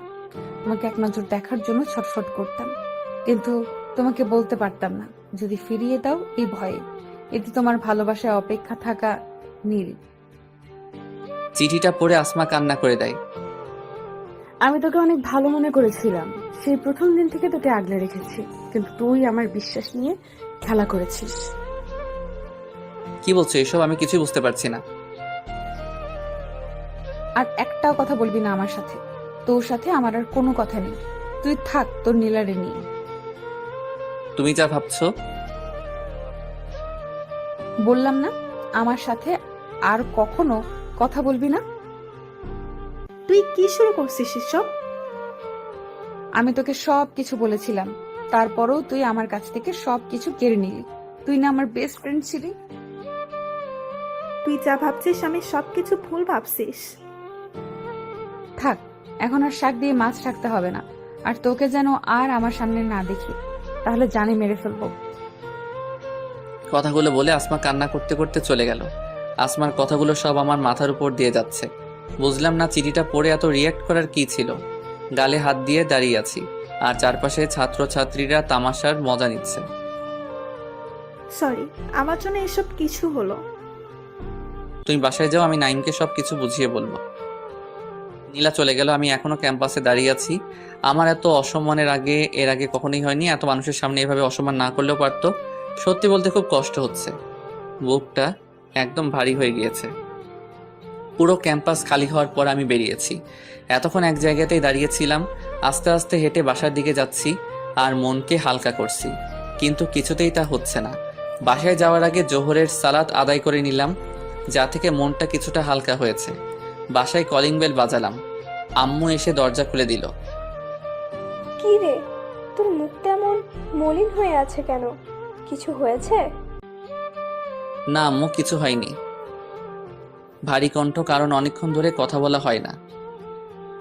তোর কণ্ঠ এমন লাগছে কেন? বললাম তো কিছু হয়নি, আমাকে ভিতরে আসতে দাও। আম্মুকে আর কিছু বলার সুযোগ না দিয়ে আমার রুমে চলে আসি। ব্যাগটা রেখে গোসল করতে চলে গেলাম। গোসল করে এসে রুমে বসে আছি। খাওয়া দাওয়া করতে যাইনি, তাই কিছুক্ষণ পর আম্মু আমার রুমে আসলো। তোর কি শরীরটা খারাপ লাগছে? না আম্মু, কিছু হয়নি। তাহলে তুই খেতে আসলি না কেন? আমার পেট ভরা লাগছে, তাই খেতে যাইনি। তুই আমার সাথে মিথ্যে কথা বলছিস কেন? মনে হচ্ছে তুমিও কিছু খাওনি, চলো একসাথে খাবো। আম্মুকে জোর করে নিয়ে আসলাম খাওয়ার জন্য। আমার জন্য তো আর আম্মুকে চিন্তায় ফেলতে পারি না, তাই আম্মু আর আমি একসাথে খাওয়া দাওয়া করলাম। খাওয়া দাওয়া শেষে আমার রুমে চলে আসলাম। মোবাইলটা হাতে নিয়ে নাইমকে ফোন দিলাম। হ্যালো নাইম। কিরে, ক্লাস শেষে আজ কই গেছিলি? একটা জরুরি কাজে তাড়াতাড়ি চলে এসেছিলাম। ও, এখন বল, ফোন কেন দিয়েছিলি? ওয়াদা কর আমার কথাটা রাখবি। এভাবে বলছিস কেন? বল, কি এমন কথা বলবি যার জন্য আমাকে ওয়াদা করতে বলেছিলি? নীলা তোকে সেই কলেজ লাইফ থেকে ভালোবাসে। তোকে অনেকবার বলতে গিয়েও বলেনি, যদি তুই ফিরিয়ে দিস সেই ভয়ে। আমি তোকে বলছি, আমি নীলার চোখ তোর জন্য ভালোবাসা দেখেছি, তুই ওকে ফিরিয়ে দিস না। কিরে, কথা বলছিস না কেন? শুনছি, বল। আমি চাই আজ বিকালে তুই নীলার সাথে দেখা কর, এবং তুই কিন্তু নীলাকে আজ প্রপোজ করবি। সত্যি বলতে নীলাকে আমারও ভালো লাগে, কিন্তু ওরে দেখলেই কেমন ভয় লাগে। আমি কিছু জানি না, ভয়কে জয় করে আজ নীলাকে তুই প্রপোজ করবি। দেখি কি করা যায়। আমি এত কিছু শুনতে চাই না, আমি যা বলছি তাই যেন হয়, না হলে তোর আর আমার বন্ধুত্ব এখানেই শেষ। বাই। ফোন কেটে দিলাম এবং মোবাইলটা বন্ধ করে দিলাম। আমার বিশ্বাস নাইম আর নীলার ভালোবাসা সফল হবে। আর বেশি কিছু না ভেবে ঘুমিয়ে গেলাম। রিয়েল লাইফেও আমি এমন, যখন কারোর সাথে ঝগড়া হয় বা মন খারাপ থাকে তখন ঘুমিয়ে যাই, কারণ এ থেকে মাথা ঠান্ডা রাখা যায় এবং যে কোনো ভুল সিদ্ধান্ত থেকে নিজেকে বাঁচানো যায়। আর সেই ব্যক্তি আসল বীর, যে নিজের রাগকে কন্ট্রোল করতে পারে। ঘুম ভাঙলো আসরের আজানে। অজু করে সালাত আদায় করতে মসজিদে চলে আসলাম। সালাত শেষে রাস্তায় আসলাম, ভালো লাগছে না হাঁটতে, তাই আবার বাসায় চলে আসলাম। এসে চলে গেলাম সোজা ছাদে। ছাদে দাঁড়িয়ে আকাশটাকে উপভোগ করতে আমার ভালো লাগে। তবে ভার্সিটির ঘটনাটা আমি এখনো ভুলতে পারছি না। সাধারণ একটা বিষয় নিয়ে আসমার এত বড় রিয়্যাক্ট করার কি ছিল বুঝলাম না। মাগরিবের আজান শুনে ছাদ থেকে নামলাম। মসজিদ থেকে সালাত আদায় করে বাসায় চলে আসলাম। আজ আর পড়তে বসিনি, আর বসলেও মনোযোগ দিতে পারবো না, তাই আম্মুর সাথে বসে আড্ডা দিচ্ছি, যা থেকে মনটা অনেকটা হালকা হয়ে গিয়েছে। মন খারাপ থাকলে কখনো একা একা থাকবেন না, তা থেকে মন খারাপের কথাগুলো বা ঘটনাগুলো আপনার মাথায় বেশি বেশি ঘুরপাক খায়। তাই চেষ্টা করবেন আপনজনের সাথে কথা বলতে, যেমন মা, বাবা, ভাই, বোন বা বেস্ট ফ্রেন্ড ইত্যাদি ইত্যাদি। এশার সালাতের সময় হলে চলে যাই মসজিদে। সালাত শেষে বাসায় এসে দেখি আব্বু চলে এসেছে। আব্বুর সাথে কিছু কথা বলে ডিনার করে আমার রুমে চলে আসলাম। আজ আর ফেসবুকে যাওয়া যাবে না, কারণ মোবাইল বন্ধ করে রেখেছি, তাই শুয়ে পড়লাম। অনেক চেষ্টার পর এখন ঘুমালাম। জানি না প্রতিদিনের মতো আজও ঘুম ভাঙলো আজানের মধুর সুরে। অলসতা বাদ দিয়ে উঁচু করে মসজিদে চলে আসলাম। সালাত শেষে ফাঁকা রাস্তায় হাঁটতে ভালো লাগছিল, তাই বেশ কিছুক্ষণ হাঁটাহাঁটি করে বাসায় চলে আসি। যথারীতি আবার ঘুমিয়ে গেলাম আর ঘুম ভাঙলো আম্মুরটাকে। কয়টা বাজে দেখেছিস? এখনো ঘুম থেকে উঠছিস না কেন? কি হয়েছে? তাড়াতাড়ি উঠ, না হলে ভার্সিটির জন্য দেরি হয়ে যাবে, পরে আবার আমার সাথে চিল্লাবি। আমাকে ঘুমাতে দাও, আর আজ ভার্সিটিতে যাব না। কেন যাবি না কেন? এমনি, তুমি এখন যাও তো। আম্মু চলে গেলে আবার ঘুমিয়ে পড়ি। তারপর যখন ঘুম ভাঙলো উঠে দেখি 11:30টার মতো বেজে গিয়েছে। তাই আর শুয়ে না থেকে ফ্রেশ হতে চলে গেলাম। ফ্রেশ হয়ে এসে নাস্তা করলাম। নাস্তা করে টিভি দেখতে লাগলাম। জোহরের সালাত আদায় করে আর বাসায় যাইনি। বাসায় থাকতে থাকতে বোরিং হয়ে গিয়েছি, তাই একটু ঘুরতে চলে গেলাম, যদিও এখন দুপুর। ঘোরাঘুরি করে বাসায় আসলাম। আসরের সালাত আদায় করে বাসায় এসে আম্মু খেতে দাও, ক্ষুধা লেগেছে। তুই বস, আমি খাবার নিয়ে আসছি। আম্মু আমাকে খাবার বেড়ে দিয়ে আমার পাশের চেয়ার টেনে বসলো। কিছু বলবে আম্মু? তোর কি কিছু হয়েছে? আমার কিছু হতে যাবে কেন? তাহলে বেলা করে ঘুম থেকে উঠছিস, বিকালে খাচ্ছিস দুপুরের খাবার, আর তোর মোবাইল বন্ধ কেন? দুপুরে ফোন দিলাম বন্ধ বলছিল। ও কিছু না, আর মোবাইলের চার্জ শেষ হয়ে গিয়েছিল, তাই বন্ধ হয়ে গিয়েছিল। আম্মু আর কিছু না বলে চলে গেল। খাওয়া দাওয়া শেষ করে রুমে গেলাম। রুমে ভালো লাগছিল না, তাই ভাবলাম গতকালের মতো ছাদে চলে যাই, ভালো লাগতে পারে। যেই ভাবা সেই কাজ, চলে আসলাম ছাদে। ছাদের এক কোণে দাঁড়িয়ে আকাশ দেখছি। হঠাৎ মনে হলো ছাদে কেউ এসেছে। ঘুরে দেখবো কে এসেছে, তার আগে পিছন থেকে জড়িয়ে ধরলো। এটা কোন ধরনের অসভ্যতামি? কে আপনি? ছাড়েন আমাকে। এখনো মুখ দেখিনি, তবে বুঝতে পারলাম এটা কোন মেয়ে। এভাবে একজন অচেনা ছেলেকে জড়িয়ে ধরতে আপনার লজ্জা করছে না? আর এখনো ছাড়ছেন না কেন? ছাড়ার জন্য তো আর ধরিনি। কণ্ঠ শুনে আর চিনতে বাকি রইল না কে এই মেয়ে। এ আর কেউ না, আসমা। কিন্তু এখানে কি করছে? আর আমাকেই বা জড়িয়ে ধরে আছে কেন? এক ঝটকায় আসমাকে নিজে থেকে ছাড়িয়ে নিলাম এবং তার দিকে ঘুরে তাকালাম। ছাড়িয়ে নিতেই আবার শক্ত করে জড়িয়ে ধরলো এবার সামনে। কি শক্তি রে বাবা, টেনেও ছাড়াতে পারছি না। ছাড়ো আমাকে। না, ছাড়বো না। আগে বলো, গতকালকের ঘটনার জন্য আমাকে মাফ করে দিয়েছো? আমি তোমাকে মাফ করার কে? তুমি তো কত মানুষকে এভাবে মারো, অপমান করো। অন্য সবাই আর তোমার মধ্যে পার্থক্য আছে। প্লিজ আমাকে মাফ করে দাও। ছাড়ো বলছি, পাশের ছাদের মানুষ দেখলে খারাপ ভাববে। আগে বলো মাফ করেছো? মাফ করেছি। না, হয়নি। ভালো করে বলো। ভালো হচ্ছে না কিন্তু। তাহলে আমিও ছাড়বো না। আসমা, আমি গতকালের ঘটনায় কিছু মনে করিনি, তারপরও আমি তোমাকে মাফ করে দিচ্ছি, এখন আমাকে ছাড়ো। আসমা আমাকে ছেড়ে সামনে দাঁড়িয়ে আছে, কোনো কথা বলছে না। আসমার মুখের দিকে তাকিয়ে তো আমি অবাক, কারণ চোখগুলো লাল হয়ে আছে, মনে হচ্ছে অনেক কান্নাকাটি করেছে। মুখটা একদম শুকিয়ে আছে, মনে হয় খাওয়া দাওয়া করেনি। কেন জানি না আসমার এমন অবস্থা দেখে আমার খারাপ লাগছে, তাই আসমার উপর রাগ থাকা সত্ত্বেও জিজ্ঞেস করলাম, তোমার চেহারার এই অবস্থা কেন? তোমার জন্য। আমার জন্য? আমি আবার তোমাকে কি করলাম? উল্টো তুমি তো আমাকে সবার সামনে চর মারলে। হ্যাঁ, তোমার জন্য তো আমার এই অবস্থা। আমাকে একবার বুঝিয়ে বলবে তুমি ঠিক কি বলতে চাচ্ছ? তুমি কি কিছুই বুঝতে পারছো না? তুমি কিছু না বললে আমি কি করে বুঝবো বলো?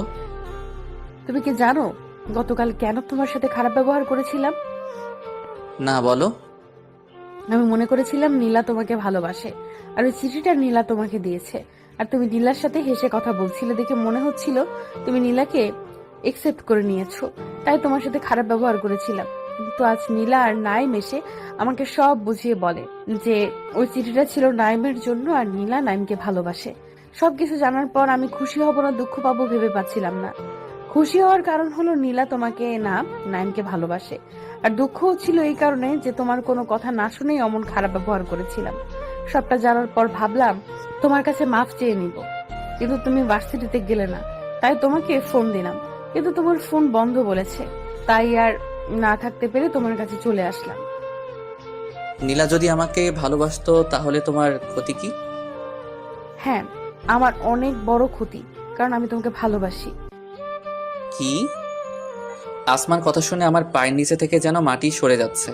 যদিও আমি ছাদে পাকার উপর দাঁড়িয়ে আছি। আসমা এসব কি বলছে?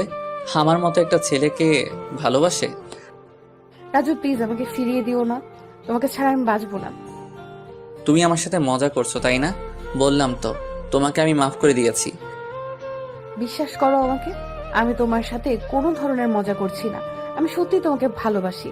প্রথম দিন যখন তুমি আমার উপর পড়েছিলে এবং উঠে দাঁড়িয়ে আমার ভয়ে এক দৌড়ে উধাও হয়ে গিয়েছিলে, ওই সময় তোমার বোকা ফিস্টার প্রেমে পড়ে যাই। তোমাকে আমার সাথে সাথে রাখার জন্য তোমাকে ভয় দেখাতাম, যা দেখে তোমার কাছ থেকে দেখতে পারতাম। যেদিন রাকিব তোমাকে মেরেছিল আমার মনে হচ্ছিল কেউ আমার কলিজায় আঘাত করেছে, যার জন্য রাকিবকে কাছে পেয়ে পাগলের মতো মেরেছিলাম। তোমার মাথায় যখন রক্ত দেখেছিলাম মন চাচ্ছিল তোমাকে একটু শক্ত করে জড়িয়ে ধরি, কিন্তু আমি পারিনি, যদি তুমি আমার কাছ থেকে দূরে চলে যাও। গতকাল যখন নীলাকে এবং তোমাকে একসাথে দেখি আর তোমার হাতের ওই চিঠিটা পড়ি, মনে হচ্ছিল আমার আশা ভালোবাসা সবকিছু নিমেষেই শেষ হয়ে গেল।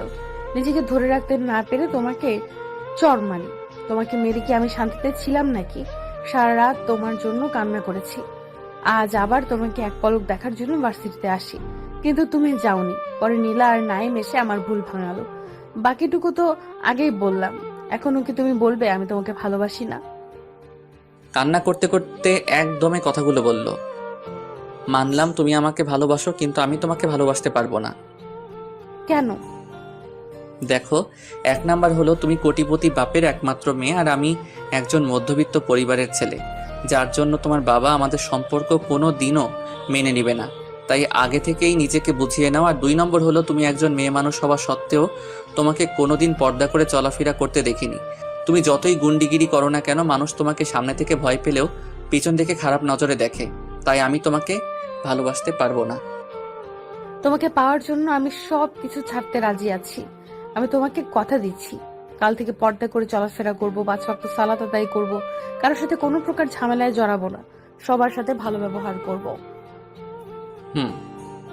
আর একটা কথা, বাবাকে তোমার কথা অনেক আগে আমি বলে দিয়েছি। প্রথমে না করলেও পরে ঠিকই রাজি হয়ে যায়। গতকাল বাবা অনেকবার জিজ্ঞেস করেছিল আমার আর তোমার মাঝে কিছু হয়েছে কিনা, কিন্তু আমি বাবাকে কিছু বলিনি। সবকিছু তোমার মনের মতো হলো। এখন বলো আমাকে ভালোবাসবে? না, এখন আমি তোমাকে ভালোবাসতে পারবো না। ওই তুই কিন্তু এখন বেশি বেশি করে ফেলছিস। বল না আমাকে ভালোবাসবি। এই আবার শুরু হলো, বললাম না তোমার দ্বারা এইসব ছাড়া সম্ভব না। তুমিই তো আমাকে রাগিয়ে দিচ্ছ। এই সব কিছু মাথা থেকে ছেড়ে ফেলে দাও। মাগরিবের আজান দিচ্ছে, নিচে চলো। কিন্তু আমার উত্তর তো পেলাম না। রাখো তোমার উত্তর, আগে নিচে আসো। আসমাকে বাসায় দিয়ে আমি মাগরিবের সালাত আদায় করে আসলাম। বাসায় এসে দেখি আসমা আম্মুর কাছে আমার নামে বিচার দিচ্ছে। জানো আন্টি, ছেলেটা একদমই ভালো না। কেন? কি করেছে আমার ছেলে শুনি? তোমার ছেলে মোবাইল বন্ধ করে রেখেছে কেন জিজ্ঞেস করো। ওর মোবাইলে নাকি চার্জ ছিল না। সব মিথ্যা কথা। আমি যদি ফোন করি তাই মোবাইল বন্ধ করে রেখেছে। আসমা যা বলছে তা কি সত্যি? আরে না, আমার মোবাইলে চার্জ ছিল না, তাই বন্ধ হয়ে গিয়েছিল। এখনো মিথ্যা কথা বলছে আন্টি। তোমার ছেলে মোবাইল গতকাল থেকে বন্ধ করে রেখেছে। এত বড় সাহস! আমাকে মিথ্যে কথা বলেছিস? আজ রাতে তোর খাওয়া বন্ধ। প্লিজ আম্মু, এবারের মতো মাফ করে দাও। দেখে মনে হচ্ছে না এটা আমার মা, মনে হচ্ছে আসমার মা লাগে। কেউ নিজের ছেলের সাথে এমন করে বলুন? জানো আন্টি, আমার জন্মের সময় নাকি আমার মা মারা যায়। আমি কোনোদিন বুঝিনি মায়ের ভালোবাসা কি, কিন্তু তোমার আর রাজুর ভালোবাসা দেখে আমার হিংসে হতো। যদি আমারও মা থাকতো। তাই তো আসমার মুখে কোনোদিন ওর মা সম্পর্কে কোনো কথা শুনিনি, শুধু ওর বাবার কথাই বলে। তাহলে সত্যি হলো এই যে আসমার মা নেই। একটা চড় দিব। কে বলেছে তোর মা নেই? আজ থেকে আমি তোর মা। এখন থেকে আমাকে মা বলে ডাকবি। সত্যি? সত্যি। তাহলে তোমার হাতে আমাকে খাইয়ে দাও। গতকাল থেকে আমি কিছুই খাইনি, আমার খুব ক্ষুধা লেগেছে। অবশ্যই আমার হাতে খাইয়ে দিব, কিন্তু তার আগে বল, না খেয়ে আছিস কেন? তোমার ছেলের জন্য, তোমার ছেলের সাথে অভিমান করে কিছু খাইনি। তুই আগে খেয়ে নে, তারপর অভিমান ভাঙার ব্যবস্থা করছি। আম্মু চলে গেল আসমার জন্য খাবার নিয়ে আসতে, আর আসমা ওখান থেকে উঠে এসে আমার পাশে বসলো। দেখলে শাশুড়ি মা কিন্তু আমার দলে। কে তোমার শাশুড়ি? কিছু বোঝো না।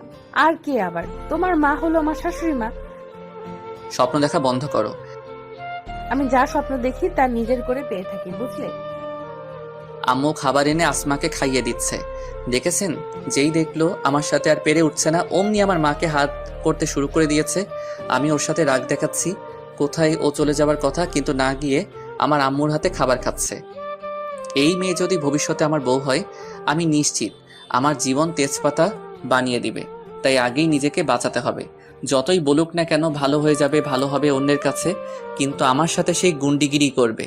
সত্যি বলতে ভালোবাসা কি আগে না জানলেও এখন উপলব্ধি করতে পারছি। কারণ আসমা যখন গতকাল আমাকে চর মেরেছিল তখন আমার দুঃখ হয়নি, কিন্তু যখন বলেছিল ওর সাথে আর কখনো কথা না বলতে, তখন আমি অনুভব করেছিলাম আমার বুকে চিনচিন ব্যথা করছে।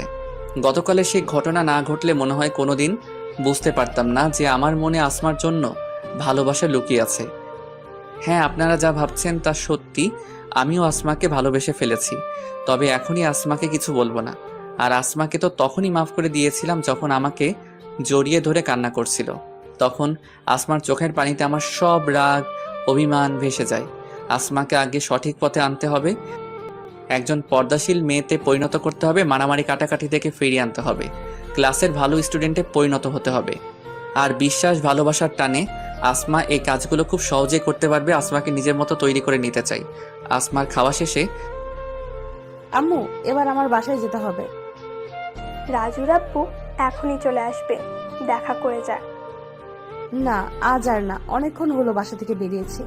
অন্য একদিন এসে আঙ্কেলের সাথে জমিয়ে আড্ডা দিব, কেমন? আচ্ছা যা, তোর ইচ্ছা। তোমার ছেলেকে বলো না আমাকে এগিয়ে দিতে। দেখো না, রাত হয়ে গিয়েছে। আমি বলে দিচ্ছি। ওই রাজু, আসমাকে ওর বাসায় দিয়ে আয়। তুমি আসমাকে চিনো না? ওরে এই শহরে সবাই ভয় পায়, একা গেলে আসমার কিছু হবে না। আমার কথা শুনে আসমা চোখ রাঙিয়ে আমার দিকে তাকিয়ে আছে। আমি এত কিছু জানতে চাই না, আমি যা বলছি তাই কর। চলো। চলো, আসি আম্মু। আসমাকে নিয়ে রাস্তায় আসলাম। এসে একটা রিক্সা নিলাম। রিক্সায় উঠে আসমা আমার দিকে চেপে চেপে বসছে বারবার, আর আমি বারবার সরে বসছি। এই, তুমি এত সরে বসছো কেন? পড়ে যাবে তো। তাহলে তুমি এত এদিকে আসছো কেন? আচ্ছা, আমি একটু সরে বসছি, তুমি এদিকে আসো। এবার আমি ঠিকভাবে বসলাম, তবে না করা সত্ত্বেও আসমা আমার হাত ধরে রেখেছিল। বেশি নাও করতে পারি না, কারণ আমারও ভালো লাগছিল। আসমাকে নিয়ে তার বাড়ির সামনে নামলাম। আসমাদের বাড়ি দেখে তো আমি অবাক। এটাকে বাড়ি বললে ভুল হবে, একদম রাজপ্রাসাদের মতো। দাঁড়িয়ে আছো কেন? ভেতরে আসো। আজ না অন্য একদিন আসবো। আরে, লজ্জা পেতে হবে না, এটা তোমার শ্বশুর বাড়ি। সব দেখা বন্ধ করো। আজ যাবো না, অন্য একদিন আসবো। এখন চলি। শোনো, বলো। তোমার মোবাইলটা চালু করে রেখো প্লিজ, আমি ফোন করব। আচ্ছা বাই। বাসায় আসার আগে এশার সালাত আদায় করে আসলাম। রাতে খাওয়া দাওয়া করে রুমে শুয়ে আছি আর আসমার ফোনের জন্য অপেক্ষা করছি। চাইলে আমিও ফোন দিতে পারি, কিন্তু এ থেকে আমার সব প্ল্যান মাটি হয়ে যাবে। অপেক্ষার প্রহর শেষ হলো, আসমা ফোন করলো। হ্যালো। হ্যালো, আমার জন্য বসে অপেক্ষা করছিলে? আমার তো আর খেদে কাজ নেই, তোমার জন্য অপেক্ষা করব। তোমার কথা শুনেই বোঝা যায় অপেক্ষা করছিলে। তা কেমন আছো? কিছুক্ষণ আগে না দেখলে কেমন আছি? একটু ভালোবেসে কথা বলো না। কার সাথে? কার সাথে আবার? আমার সাথে। আমি শুধু আমার বউয়ের সাথে ভালোবেসে কথা বলবো, অন্য কোনো মেয়ের সাথে না। ভালো। তাহলে এখন থেকেই প্র্যাকটিস করতে থাকো আমার সাথে। আবারও স্বপ্ন দেখতে শুরু করলে? আমার সব স্বপ্নই তো তোমাকে নিয়ে, শুধুমাত্র তুমিই বুঝতে চাইছো না। সময় আসলে দেখা যাবে। কি করছো? শুয়ে আছি। তুমি? সেম, আমিও শুয়ে আছি। তাহলে ঘুমিয়ে পড়ো। আর একটু কথা বলে নেই, তারপর।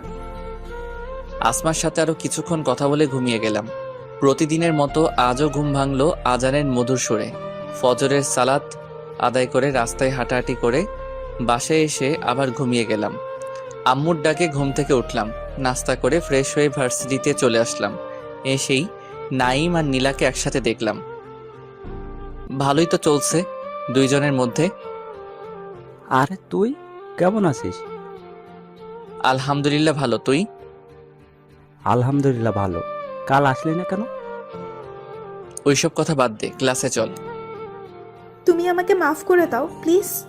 আসমা তোমাকে অনেক ভালোবাসে, তাই অমন করেছিল। ওইসব কথা এখন বাদ দাও, ক্লাসে চলো। নীলা আর নাইম আগে আগে হাঁটছে আর আমি পিছনে। এখনো আসমাকে দেখলাম না, তাই চারদিকে উকিঝুঁকি মারছি, দেখি আসমা এসেছে কিনা। ক্লাসে চলে আসলাম কিন্তু আসমা ক্লাসেও নেই। আমি গিয়ে বেঞ্চে বসলাম কিন্তু নাইম আমার সাথে না বসে নীলার সাথে বসেছে আর বলল আমার জন্য নাকি সারপ্রাইজ আছে। মন খারাপ করে বসে আছি, এখনো আসমা আসেনি। হঠাৎ আমার পাশে একজন বোরকা পরা মেয়ে এসে বসে পড়ল। এই আপনি এখানে বসেছেন কেন? ওঠেন বলছি। আপনি আসমাকে চিনেন? আপনাকে যদি দেখে আমার পাশে বসেছেন তাহলে আপনাকে ভার্সিটি ছাড়া করবে, না হয় আমাকে মেরে শেষ করে দিবে। ওই আপনি হাসছেন কেন? মেয়েটি হাসতে হাসতে মুখের থেকে বোরকার অংশটা মানে নেকাবটা সরালো। মুখ দেখে তো আমি হা করে আছি। আসলে মেয়েটি অন্য কেউ না, মেয়েটি হলো আসমা। কি জনাব, এবার মুখটা বন্ধ করেন, মাফি যাবে তো। রাতারাতি এত পরিবর্তন কিভাবে শুনি? বলেছি না তোমার জন্য সব কিছু করতে পারি, আর এটা তো সামান্য ব্যাপার। এক রাতের মধ্যে কিভাবে এই পোশাক জোগাড় করলে? তুমি মনে হয় ভুলে গেছো তোমার শ্বশুর মশাই কি করতে পারে। তোমার বাবাকে বলে রাতের মধ্যে এই পোশাক জোগাড় করেছি। ভালো, এখন কিন্তু তোমাকে আগের থেকেও সুন্দর লাগছে। ধন্যবাদ। এবার আমাকে ভালোবাসবে তো? দেখা যাবে। শোনো, এত ভাব নিবে না। ক্যাম্পাসে তো দেখলাম এদিক ওদিক তাকিয়ে আমাকে খুঁজছিলে, আর ক্লাসে এসে মন খারাপ করে বসেছিলে। যখন মনে করলে অচেনা কোনো মেয়ে তোমার পাশে বসেছে, তাকে উঠিয়ে দিতে চাইলে। আমি সব বুঝি, বুঝলে? বুঝো তোমার মাথা। ক্লাসে স্যার চলে আসলে আর কোনো কথা হয়নি, তবে আসমা আমার পাশেই বসেছিল। আসমার এমন পরিবর্তনে স্যারও অনেক খুশি হয়েছে। এক এক করে সবগুলো ক্লাস শেষ করলাম। আজ আসমা মনোযোগ দিয়ে ক্লাস করেছে। ক্লাস শেষ, তাই আমরা সবাই বেরিয়ে আসলাম। সত্যি বলতে আজ নতুন করে আসমার প্রেমে পড়ে গেলাম। আমার জন্য এত তাড়াতাড়ি এতটা পরিবর্তন হবে ভাবতে পারিনি। আমি এখন তোমাদের বাসায় যাব। এখন না, বিকালে এসো। এখন গিয়ে রেস্ট নাও। আচ্ছা, বিকেলে আসবো কিন্তু। আচ্ছা এসো। রাস্তায় এসে যখন আমি বাসার দিকে রওনা দিব, অমনি আসমা আস্তে করে একটা কাশি দেয়। আমি তার দিকে তাকালাম বোঝার জন্য কি হয়েছে। আসমাও আমার দিকে মন খারাপ করে দাঁড়িয়ে আছে, কিছু বলছে না। কিছু বলবে? মাথা নাড়িয়ে না বলল। তাহলে বাসায় যাও। কিন্তু আসমা যাচ্ছে না। এখন বুঝলাম ব্যাপার কি। আমি তো আজ আসমাকে রিক্সা করে দিতে ভুলেই গিয়েছি, তাই এভাবে দাঁড়িয়ে আছে। তাড়াতাড়ি রিক্সা ডাকলাম। এই রিক্সায় উঠো। উঠছি। বিকালে দেখা হবে, বাই। ভালোভাবে যেও, বাই। আসমার চেহারা দেখে মনে হচ্ছে অনেক খুশি হয়েছে যে আমি তার মনের কথা না বলাতেও বুঝতে পেরেছি এখানে আসমারও ভুল আছে। আমি আসমাকে পরিবর্তন হতে বলেছি, তাই বলে কি আমার কাছে কোনো আবদার করবে না? তা তো হয় না, বরং আসমার আবদারগুলো পূরণ করতে আমার অনেক ভালো লাগে। জোহরের সালাত আদায় করে বাসায় চলে আসলাম। বাসায় এসে কলিং বেল বাজালাম। দরজা খোলার পর সামনে তাকিয়ে দেখি আজ আম্মু না, অন্য কেউ দাঁড়িয়ে আছে। আমার সামনে দাঁড়িয়ে আছে আমার মামাতো বোন নাবিলা। এবার অনার্স ফার্স্ট ইয়ারের স্টুডেন্ট। দেখতে সুন্দর হওয়ায় একটু বেশি স্টাইল করে। কেমন আছো ভাইয়া? আলহামদুলিল্লাহ ভালো, তুই কেমন আছিস? আমিও ভালো। তা কখন আসলি? এই তো কিছুক্ষণ আগে। আমি ফ্রেশ হয়ে এসে পরে কথা বলবো নে। গোসল করে বেরিয়ে দেখি নাবিলা আমার রুমে বসে আছে। কি করিস? আমি তোমাকে খাওয়ার জন্য ডাকছিল, তাই ডাকতে আসলাম। চল। খাওয়া দাওয়া করে রুমে আসলাম। আসতেই আসমা ফোন করলো। খাওয়া দাওয়া করছো?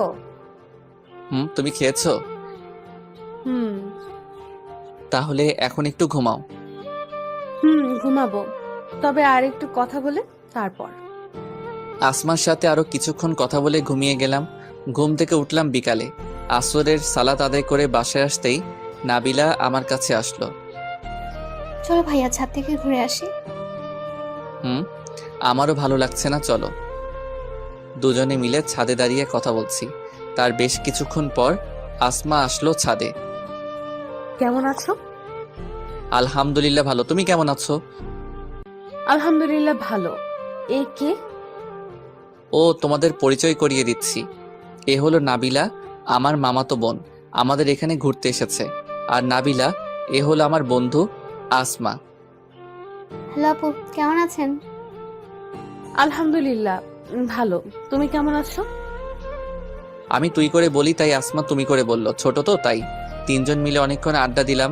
সন্ধ্যা হলে ছাদ থেকে নেমে আসি। আসমা আম্মুর সাথে কিছুক্ষণ কথা বলল, তারপর বাসায় দিয়ে আসতে বলল। বের হওয়ার আগে দেখলাম আমার রুমে গেল এবং বোরকা পরে এলো।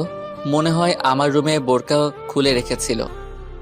আসমাকে নিয়ে রাস্তায় আসলাম। একটা রিক্সা নিয়ে দুজনে উঠে বসলাম। আসমা আমার একটা হাত ধরে কাঁধে মাথা রাখলো। এই প্রথম আসমা আমার কাঁধে মাথা রাখলো, তাই বাধা দিতে গিয়েও পারলাম না। আমার কাছে অসম্ভব ভালো লাগা কাজ করছিল।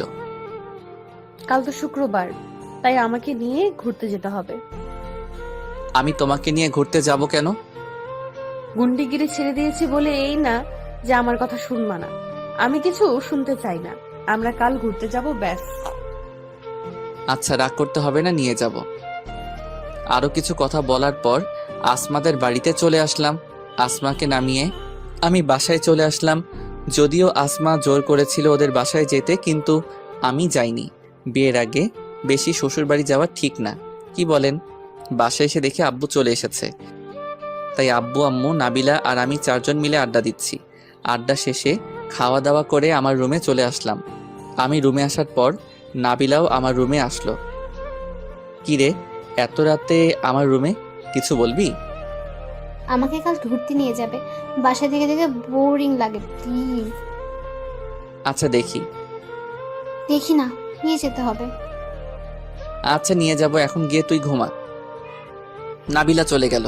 কিছুক্ষণ পর আসমা ফোন দিল। আসমাকে বলে দিলাম আমাদের সাথে নাবিলাও ঘুরতে যাবে। দেখতে দেখতে ঘুরতে যাওয়ার সময় হয়ে গেল। আসমা ফোন দিয়ে বলল আমাদের ভার্সিটির পাশের পার্কে চলে যেতে। আসমা নাকি সেখানে অপেক্ষা করবে।